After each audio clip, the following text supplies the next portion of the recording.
le téléspectateur, bonsoir et bienvenue dans Menuram, votre magazine socio-chrétien qui analyse la société à la lumière de la parole des dieux.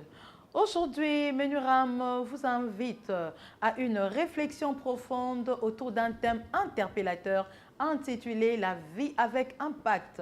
À cet effet, je reçois un homme des dieux. C'est un leader évangélique engagé. Il est médecin des formations. Il s'agit du pasteur Chimkras Kapoudrik, l'un des fils du révérend Dominique Ngoy. Comprenez avec moi qu'il est du centre évangélique La Résurrection. C'est avec lui que ce soir, nous allons comprendre comment vivre avec un impact. Restez donc avec nous car Menuram, c'est tout de suite.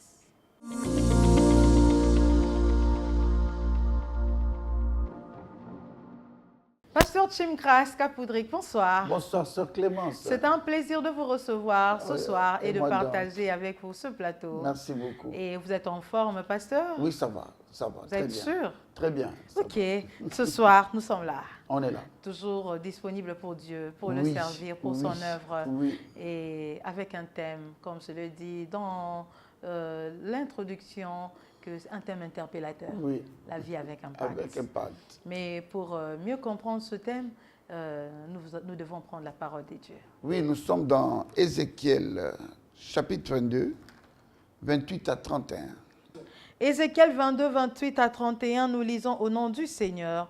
Fils de l'homme, dit à Jérusalem, tu es une terre qui n'est pas purifiée, qui n'est pas arrosée de pluie aux eaux de la colère. Ces prophètes conspirent dans son sein, comme des lions rugissants qui déchirent leur proie. Ils dévorent leurs âmes, ils s'emparent des richesses et de choses précieuses. Ils multiplient les veuves au milieu d'elles. Ces sacrificateurs violent ma loi et profanent mes sanctuaires.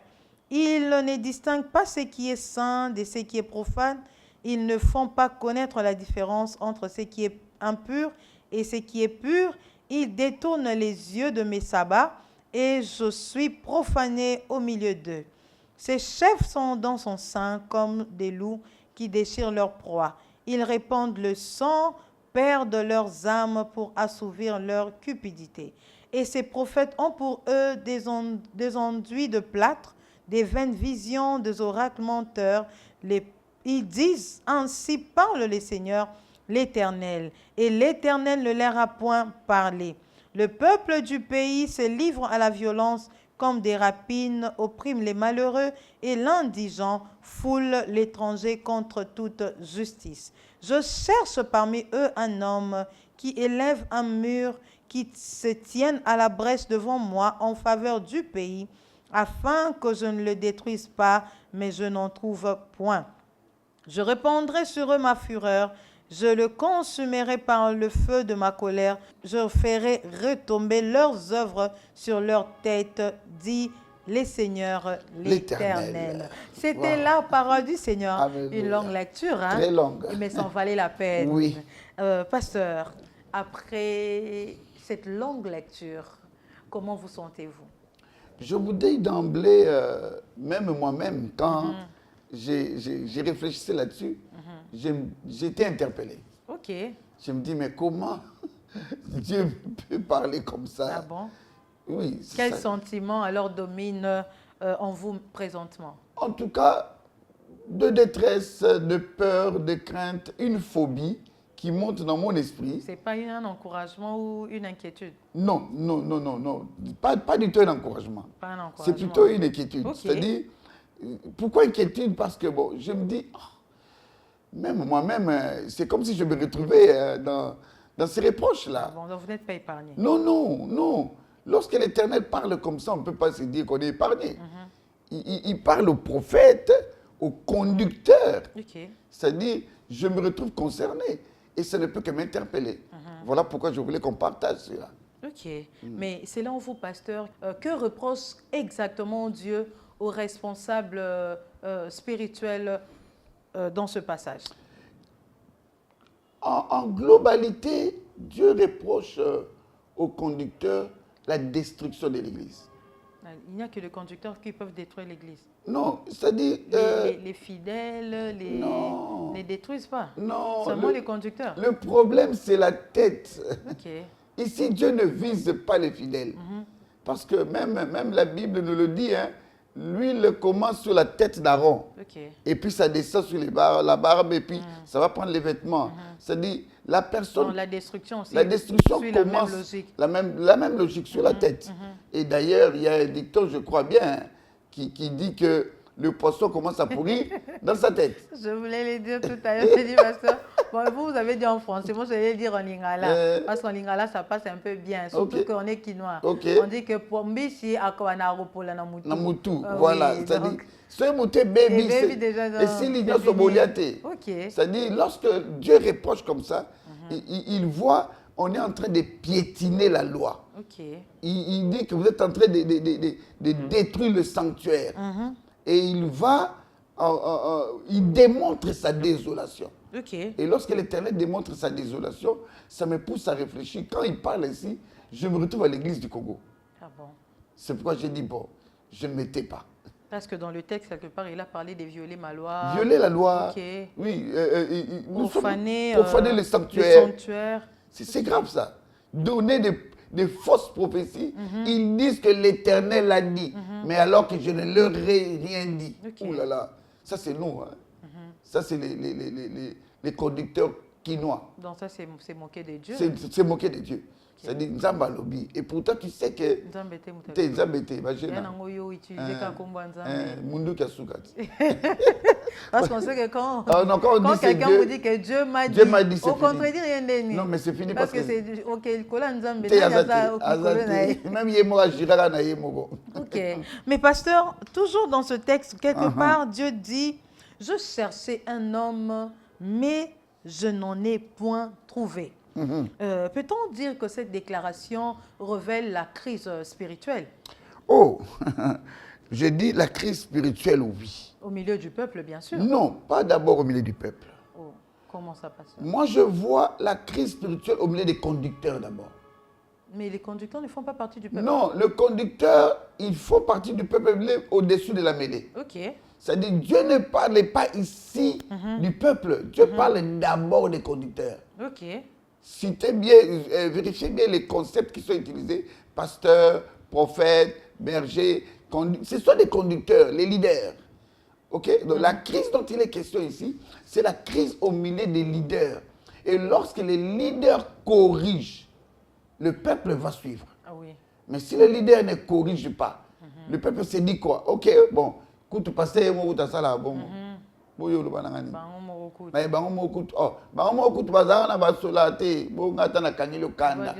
nous suivons les guides. Nous suivons les responsables. Oui. C'est ce que nous faisons. Nous sommes ses disciples. Exactement. On n'est plus disciples de Christ, on est maintenant disciples des conducteurs. Bon, les gens se cachent maintenant dans des petits mots, hein, dans des petites phrases de la Bible. Hein. Paul avait dit quoi? Soyez mes imitateurs comme moi je suis le Christ. Donc, Tika Paul a imité Christ. Bisson de toi imité. Ok. Il y a imité Christ. Il y a imité Christ. Tu as imité Paul. Ça dit Paul, nous avons une limite. On a une imitation, on a une limite. À ne pas franchir. On va t'imiter, mais Tosuka. Tu dois aller plus loin parce que il faut imiter Christ. Ça, c'est une désolation. Ça, c'est une désolation. Nzamba otalabi taba pecho. C'est une zamba ya dimension bato abeta lisola kalabi c'est le beaucoup dans les villes C'est ça l'église. Moi, j'aime un homme de Dieu, je ne vais pas citer son nom ici, qui aime trop parler des gens de l'Équateur. Donc, il faut que je fasse un Mungala. Asika tout le monde va brutal. Donc, à Baby Sinan, nous, à Indi, et puis on va arranger après. L'essentiel, on a déjà posé acte. Mais, pasteur, la vie avec impact, est-ce que Dieu peut-il vraiment se réjouir de l'homme qu'il a créé s'il ne peut pas lui être utile? Votre question est très, très, très importante. Elle est à la fois théologique, mais philosophique aussi. Parce qu'à la lumière de la parole et ce que vous venez de dire tout à l'heure, Dieu n'est pas content de l'homme qu'il a créé, du conducteur bien sûr. Oui. Et ce qu'ils font, ils sont en train de profaner le sanctuaire, ils sont en train de violer sa loi. Oui. Ça révèle, ça montre quelque part un tout petit peu que l'homme ne lui sert pas. Il ne lui sert rien, il n'a rien plutôt, l'homme n'est plus utile. En fait, alors, Dieu est un Dieu d'amour. Il est un Dieu de bonté. Okay. Il n'a pas créé l'homme pour que l'homme soit d'abord utile à lui. Alors pourquoi il se plaint? Non, il se plaint parce que le problème avec Dieu, c'est la relation. Dieu a créé l'homme pour la relation, pour démontrer son amour envers l'homme, pour qu'il y ait partage entre lui et l'homme. Il n'est pas pressé que, bon, non, ce n'est pas ce qui est le plus utile. Est-ce que nous qui avons des enfants, non, c'est pas ce que Dieu attendait de nous. D'abord la relation. C'est dans cette relation qu'il y aura des clauses. Parce que même la relation entre vous, journaliste ou présentatrice, et moi, l'invité, il y a des clauses. C'est-à-dire, vous cherchez les intervenants, les invités. Et moi, je viens. Et quand je viens, ok, il y a une relation. Mais maintenant, quelles sont les clauses? Comment est-ce que je vais intervenir? Qu'est-ce qu'il faudrait que je fasse? Quelles sont les conditions? C'est dans la relation maintenant qu'il y a le respect de certaines instructions. Le respect de la relation existe même entre un homme et une femme. Dieu n'a pas créé l'homme d'abord. Non. Sinon, il a péché comme ça là-dedans. Non. Il voulait la relation, mais malheureusement... Avoir quelqu'un avec qui échanger, partager. Il veut démontrer son amour, sa bonté. Mais maintenant, il se rend compte que la personne qu'il a choisie là, Yémoura s'est détourné dans ça. Déjà, avant qu'Adam... Abalou Kelly, à quel côté Dieu s'est dit, bon, ça va, le coup Abalou Kelly n'a pas le. Après, Dieu se rend compte que, mais il a créé qui pour la nuit. Il envoie son fils à rétablir le pont. Et Jésus-Christ veut rétablir le pont. Jésus rétablit le pont, mais malheureusement, Biso Bitou Makasi. Tozo Balukila à tout moment. Après, sur le salaire, sinon, pendant Awa, au ben de l'anga bate belé, tous est belé. Salabou. Mais yo ke olo salango bongo. Toi, tu vas encore détruire. C'est ça la désolation.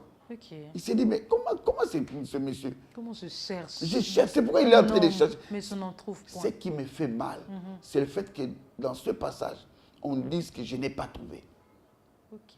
Il a dit qu'il a cherché. Mais quand on dit je n'en ai point trouvé. Ou s'il avait dit que je n'ai pas encore, on peut dire que c'est qu'il continuerait à chercher. C'est comme si Dieu, donc, il a dit il n'y a plus d'espoir.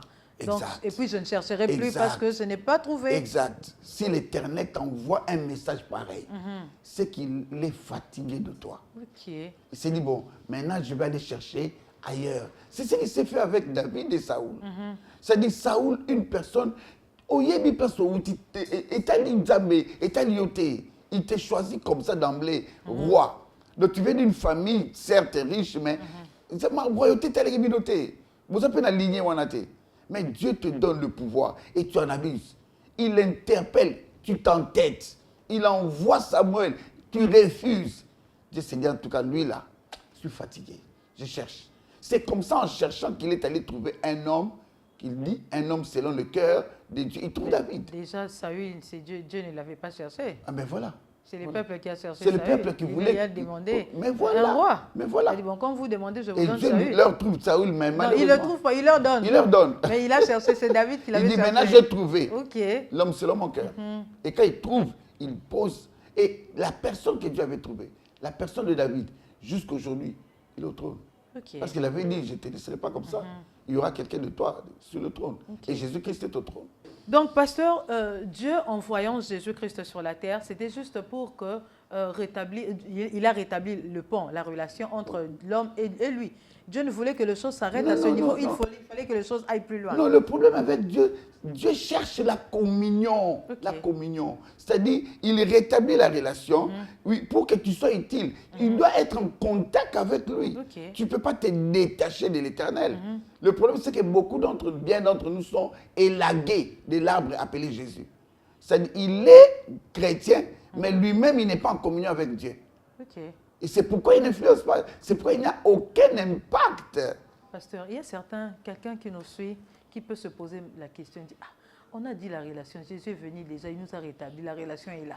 Mais quand on parle de la communion, là, c'est quoi encore? Peut-être qu'il comprend bien, il ne comprend pas bien la communion. S'il faut expliquer en de termes simples la communion, alors que direz-vous La communion, c'est cette personne qui nous suit? La relation, mais en permanent échange avec Dieu. C'est-à-dire que vous ayez... C'est donc la dépendance. La dépendance, c'est-à-dire...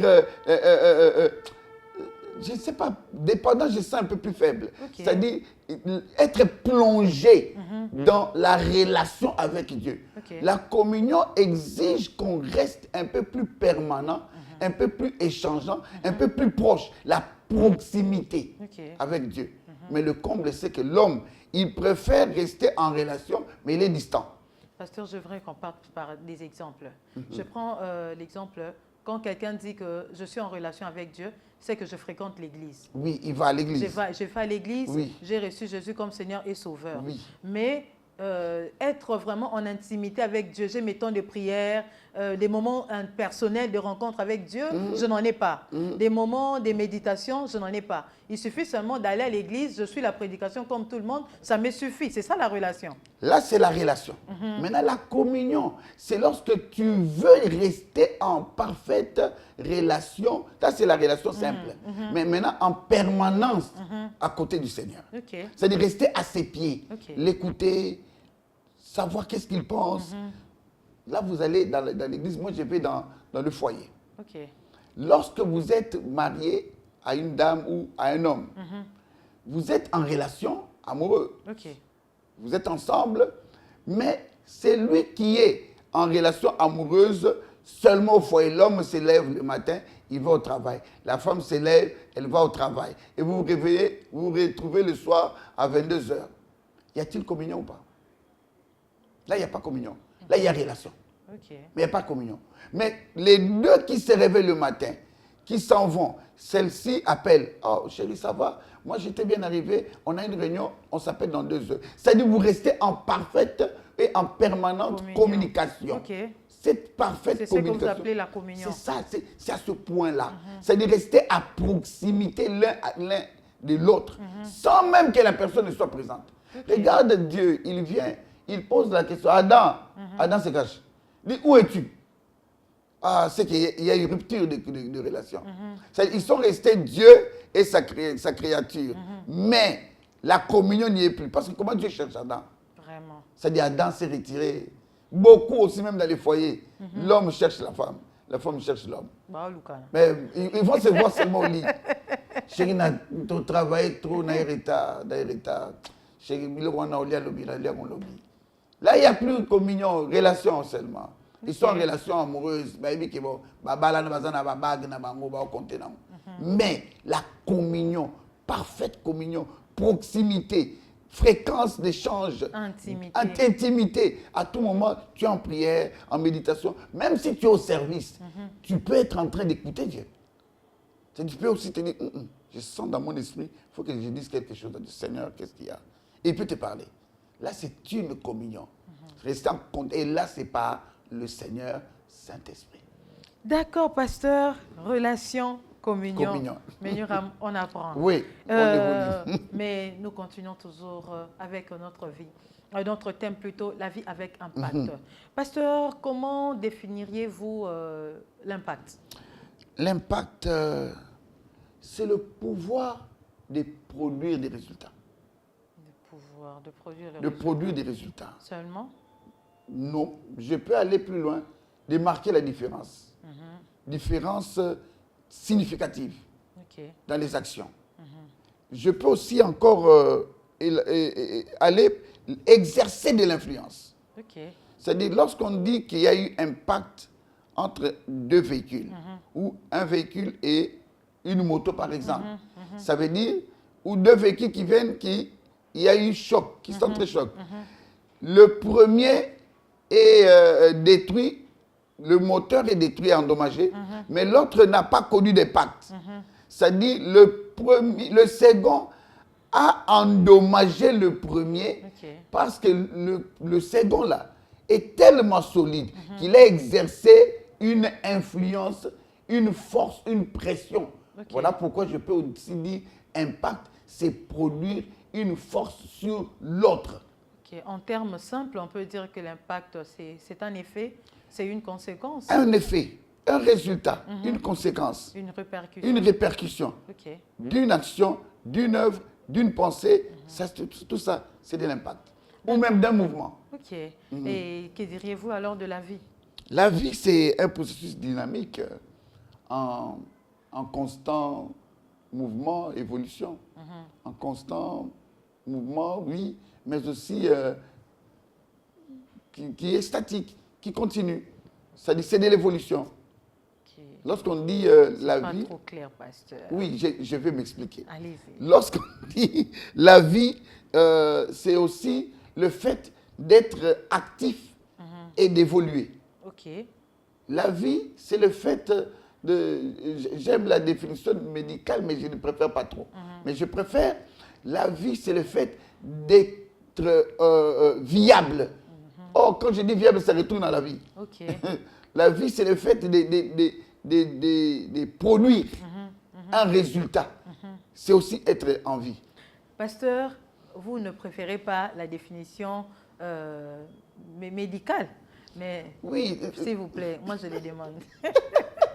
Vous ne le préférez pas, mais moi je le demande.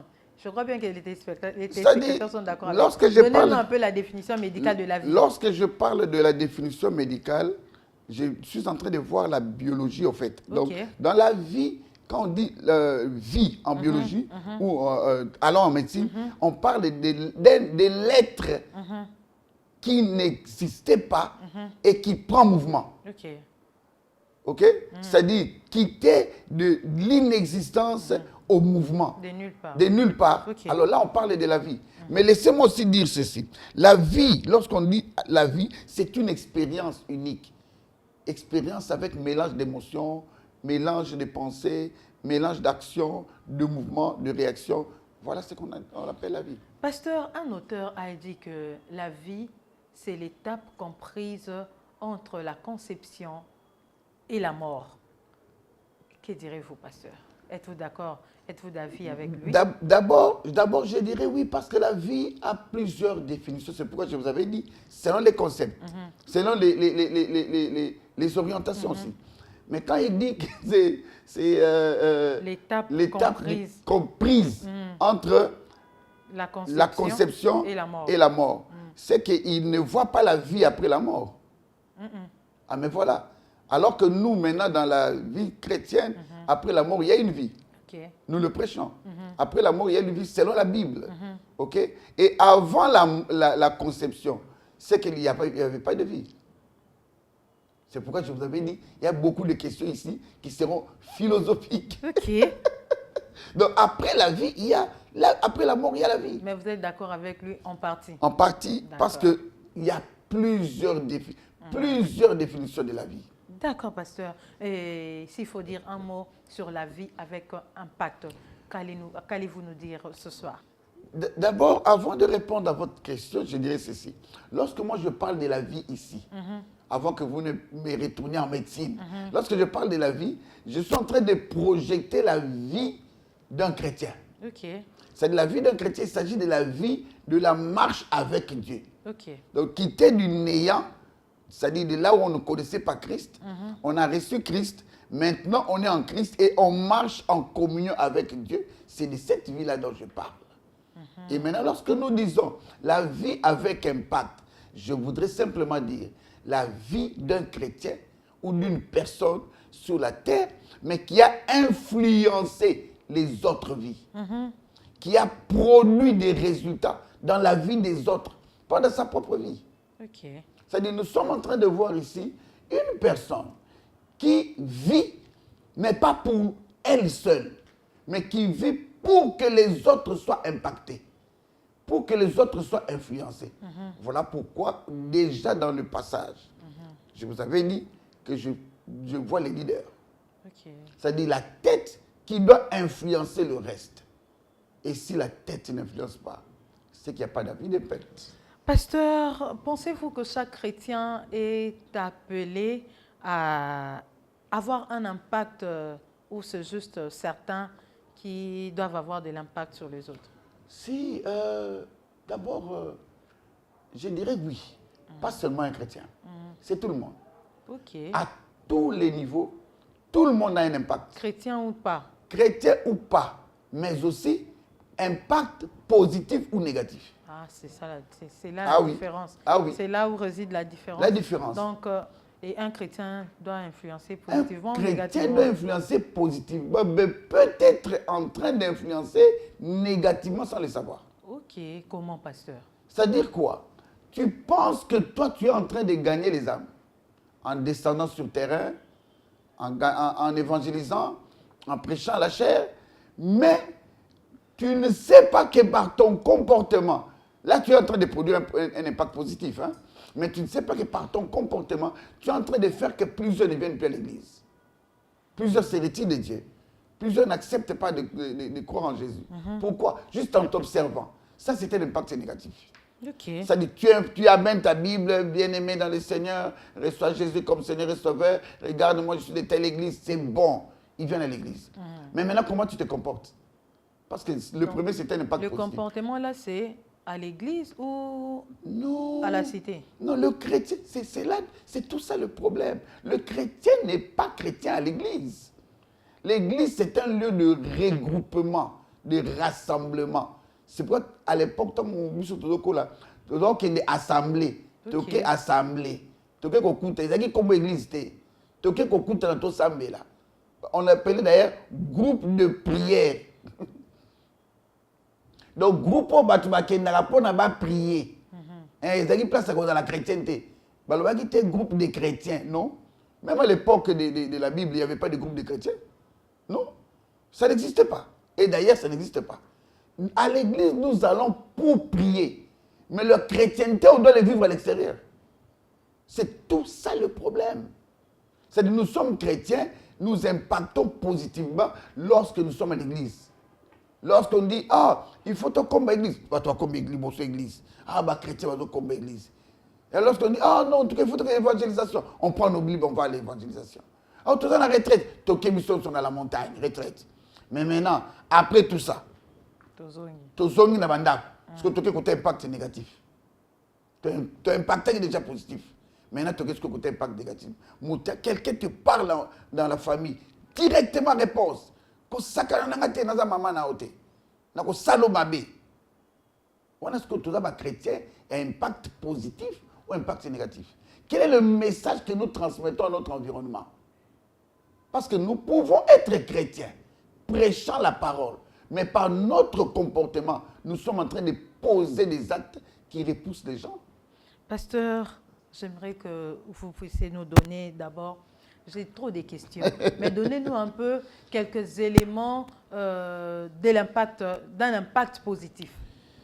Bon, il y a beaucoup de... D'abord, moi, je ne vois pas ça en termes d'éléments. Vous voyez en termes de quoi? Je vois en termes de niveaux. Ah, pasteur. Level. Ça va level. Ça dit l'impact a des niveaux. Ok. L'impact a des niveaux, que ce soit positif, les niveaux positifs, les niveaux négatifs. D'ailleurs, la démarcation est difficile. Il y a le niveau que j'appelle le niveau majeur. Ok. Donc, le niveau le plus élevé. Oyo, mutali action. Na ye, non, ça là. Discuter na bonzambe na yazate. Mais aussi, il y a ce qu'on appelle le niveau significatif. Ce n'est pas aussi frappant que ça. Mais non, vous constatez, non, ça là, ça c'est un chrétien. Non seulement niveau significatif, mais niveau élevé. Mais aussi niveau moyen, niveau actif, niveau inactif. N'oublions pas, il y a aussi le niveau faible, le niveau trop bas. Mais quand on entre déjà dans le niveau bas, nous sommes déjà à la zone orange. Déjà faible, non, pasteur? Faible déjà. Parce que vous avez parlé de faible. Ah, j'ai dit bas. Vous avez dit bas, faible déjà. Faible déjà. Quand on est déjà au niveau bas, faible, on sent que nous sommes déjà dans la zone. Ça clignote. Ça clignote. C'est comme la batterie est en train de te dire, charge-moi, charge-moi. Ça montre que non, tu es déjà vers le bas, vers le négatif. Et puis après, tu entres dans le niveau inactif, niveau insignifiant. Même, on peut aller même jusqu'à dire au niveau nul. Au monde a moutada. Lobat. À Lobat. Donc, chrétien nul. Impact Lobat. Impact 0, Lobat. 0, 0. Donc, il est en famille. Je crois l'avoir déjà dit ici. J'ai un pasteur qui nous a raconté une histoire. Il était en ville, il dit, bon, j'entre dans cette entreprise pour saluer mon frère, mon frère Roger. Il entre à la réception, il voit les amis. Bonjour monsieur, s'il vous plaît, ici c'est tel département ou bien sûr, je peux voir un frère Roger. Au lieu de payer pasteur, le bagage, je cherche Roger Chimpouk. Et je peux voir frère Roger. Les dames qui étaient là-bas, dit frère. Ils se sont tapés à la main. Babano, c'est qu'un pasteur. Le pasteur est stomaqué. Il dit, mais qu'est-ce qu'il y a? Il dit, hé, un frère. Ça, c'est le niveau nul. Impact 0-0. On l'appelle frère Roger, frère Roger. Et il crie à partir du couloir. Nana, mais à l'église, frère, modérateur. Évangélisation. Évangélisation. Okay. Prière. Tout, il est tout. Des prières. Il est toujours là. À la montagne. Il est là. Présent. Maintenant, on va et lorsqu'il sort comme ça, il voit, oh bonjour pasteur. Pasteur, attends ça là, ma blague beaucoup fort. Donc là, il montre que, il veut montrer au pasteur que, donc, c'est que le pasteur doit comprendre que donc, la vie qu'il mène là-bas, c'est totalement différent de ce qu'on voit à l'église. Donc, il y a un collègue, personne ne peut influencer. Personne. Impact nul. Donc, ils sont surtout la base. Nul. Et puis, impact destructeur, quand tu as même l'impact à Souka, destructeur, on a négatif. On a moins 1. Moins 1, à Kenya, moins 1. Comme on démalie le Canada, moins 40. Ça dit là, c'est. L'impact, on est comme glacial. D'accord, pasteur, mais je voulais d'abord qu'on connaisse les éléments que vous avez donnés en termes des niveaux, afin de savoir comment un chrétien peut-il impacter son environnement. Avec quoi peut-il impacter? Oh, c'est une très, très belle préoccupation. Un chrétien doit impacter son environnement. Mais d'abord, premièrement, par sa communion avec Dieu. C'est-à-dire, un chrétien doit marquer les autres par sa façon d'être. Parce que ta communion ne se verra pas tant que tu es. Écoute ceci. Moïse va dans la présence de Dieu. Il prie, il parle avec Dieu. Il sort, il ne sait pas. Lui, il ne sait rien. Il est venu vers le peuple comme d'habitude, mais c'est le peuple qui se cache. Il dit, tout ce qu'on il cache sa figure, même si ta figure brille. Ça dit, la première des choses à faire pour impacter, c'est ta relation, ta communion. Reste dans la présence du Seigneur. Ça va influencer ton comportement. Ça va influencer ton langage. Ça va influencer ton attitude. Tu n'as pas d'effort à fournir. Tu ne peux pas te dire, bon, je vais impacter le monde par mon comportement. Non. Tu n'as pas d'effort à fournir. Ça dit ton changement.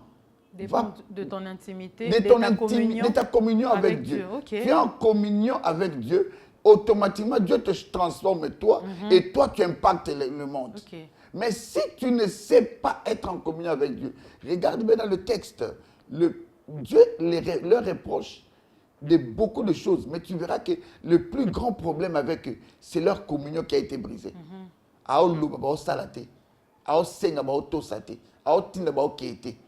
Le problème, c'est à ce niveau-là. Ça dit, toi, laisse-toi travailler par le Seigneur Saint-Esprit. Et il va façonner ton comportement. Tu vas influencer. Il va façonner ton langage. Tu vas influencer. Il va façonner ton accoutrement. Tu vas influencer. Je peux me souvenir.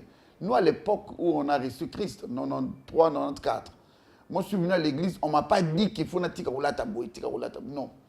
En tout cas, Daniel Dominique ne m'avait pas dit ça. Et je ne l'ai jamais entendu de sa bouche dire, Bino, botika. Il ne crie pas sur ça. Lui, il prêche l'évangile, il te montre quelle voie tu dois suivre. Mais toi-même, automatiquement, tu regardes comme ça. Au monde, il y a un kilo de mokoni. Il y a un monde, il y a un mokoni. Au monde, il y a un bras cassé, place nini. Donc, il fait de son mieux que son comportement, son attitude, son langage, sa façon d'être puisse être impactant, afin que tous les autres puissent le copier. Quand Paul dit, soyez mes imitateurs, comme je le suis de Christ, Paul imite Christ. Maintenant, comment se comporter Paul pour que nous puissions l'imiter?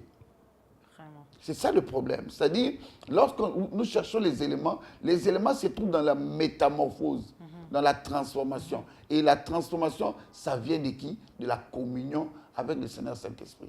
Il fera en sorte que tu sois modélé et tu deviens comme un miroir. Je me souviens, j'ai appelé un ami à moi à une époque. Mon cher Néni, tout le monde en a été. Ah, j'étais même pas pasteur. C'est bon, on a baissé Nani. Ah, je suis tout ça la boyote. Et puis, il y a la série, je suis dans la Bible, ça dit, parle de Christ, tu verras que tu vas impacter.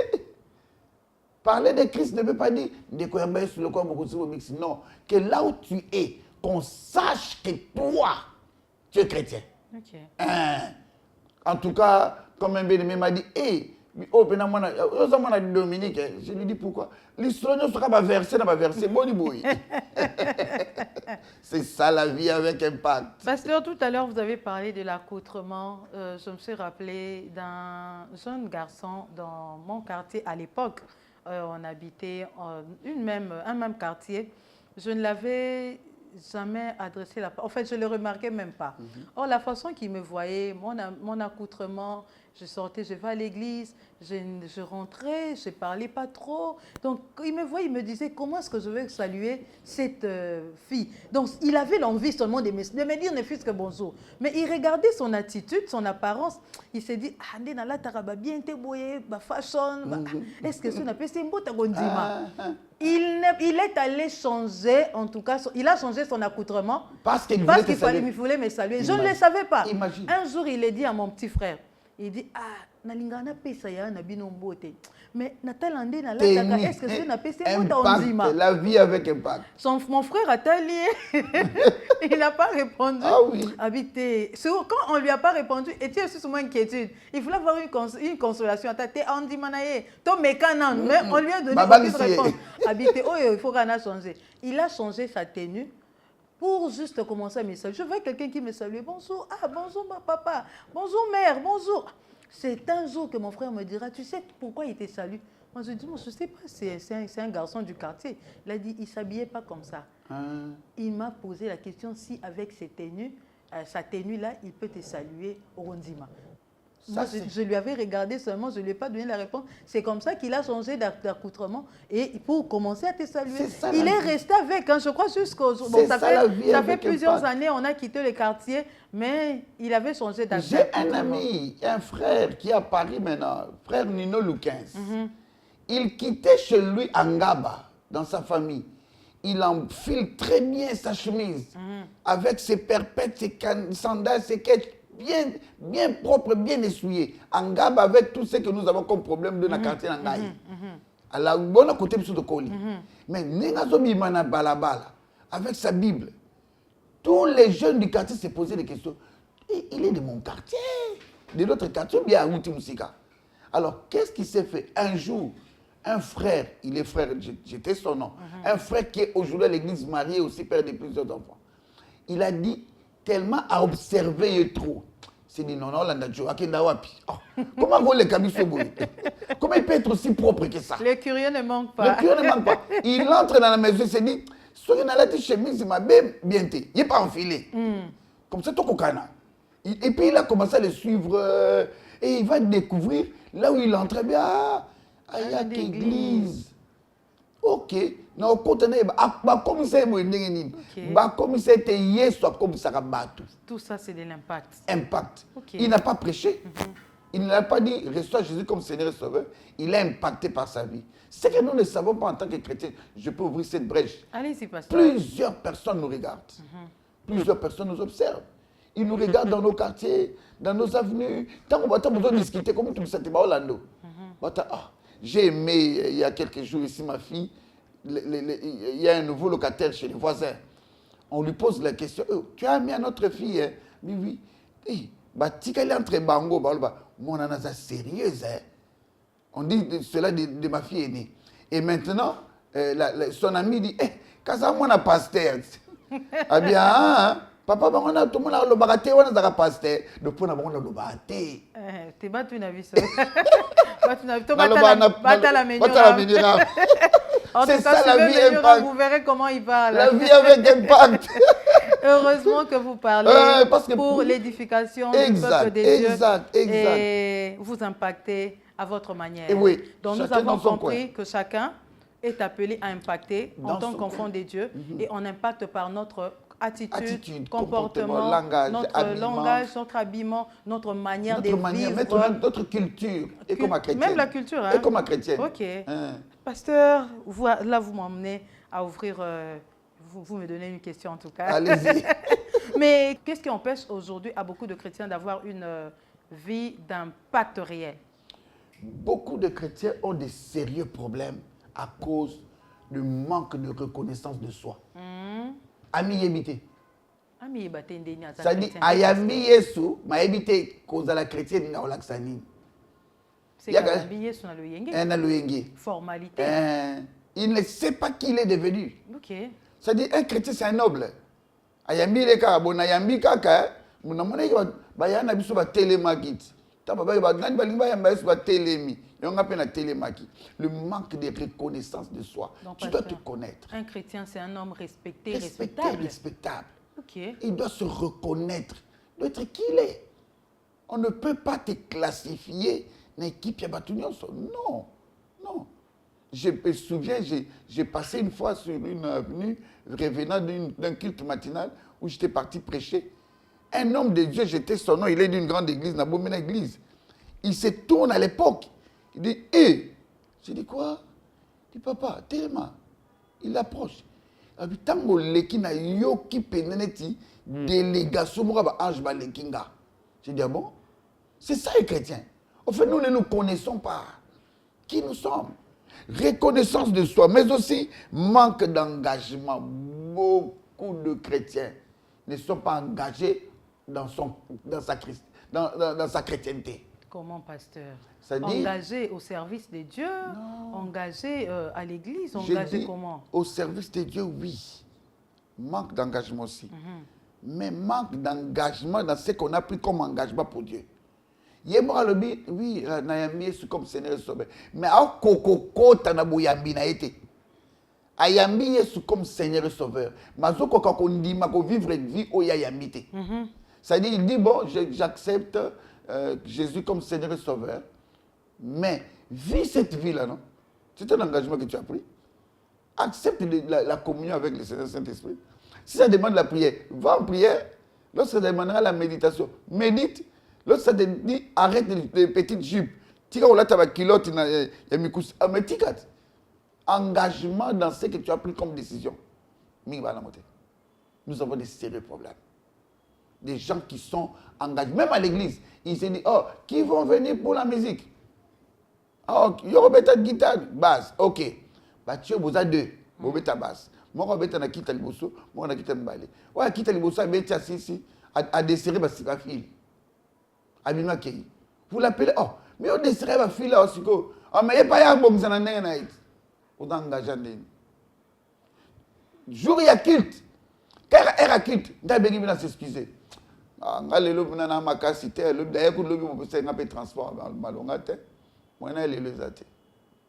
Mais pourquoi tu avais pris cet engagement? Combien de personnes, même au service divin, ils acceptent un engagement mais ils ne le font pas? Or, c'est un piège pour un engagement, pour un bien-aimé, de prendre un engagement et de ne réfléchir qu'après. Okay. Non seulement en termes d'engagement, mais peur de critique. Bien de chrétiens ont peur d'être critiqués en tant que chrétiens. As un chrétien en public, j'étais dans une église il y a quelques jours. J'ai rencontré les jeunes sœurs de cette église et des jeunes frères. Je leur ai dit, qu'est-ce qui se passe ici? Oh non, pasteur Zakunat, tu es à moi tour. Bon, ça dit, tu es à moi tour. Boke wapi, oh, tu es pique-nique. J'ai dit, ok, pique-nique. Ah, ok, c'est très bien. Votre pasteur est là, le pasteur est là. Ok, pique-nique, wap. Oh non, tu regardes le département, il est à moi tout. J'ai dit, le département, il est à tout, il est à poloté. département tatou ngana ba kilota ya bindamu ndamu. C'est comme si au kanaki oh non moni surtout que kuna batu ba mona teke toye na place mai ba mona teke toye na qui chrétien. Oh ils ont peur d'être critiqués. OK. Tu es chrétien, tu es la chrétien. Hein, tu es le chrétien. Oh ya ka ah on a ba ropa mi mila itali bango. Basombela kyongo. Oh non, moni, va frère Nabinona, va se couter ensemble. Non, montre que tu es chrétien. N'aie pas peur des critiques. Montre que tu es chrétien. Ne te conforme pas au siècle présent. Ne montre pas, bon, le quoi, tu as une église, là, ça quand même, ça peut équilibré. On n'a pas tout non, non. Non seulement ça, l'individualisme et la déconnexion de la réalité.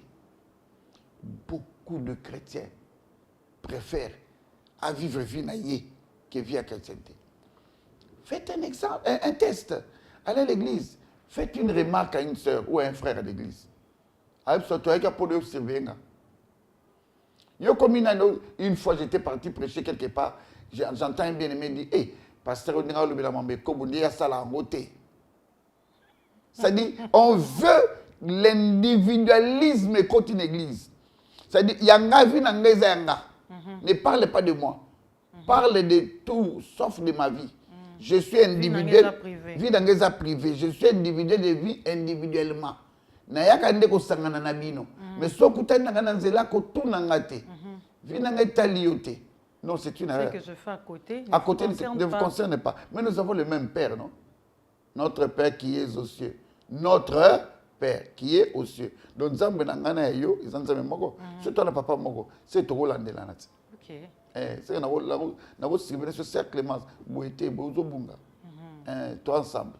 Okay. Et puis la déconnexion à certaines réalités. On se refuse, on se dit, oh yo, ils ont mamnabino, oh yo, on est habillé comme pasteur Alex. Sérieux, on a mis sauté. On a catégorie.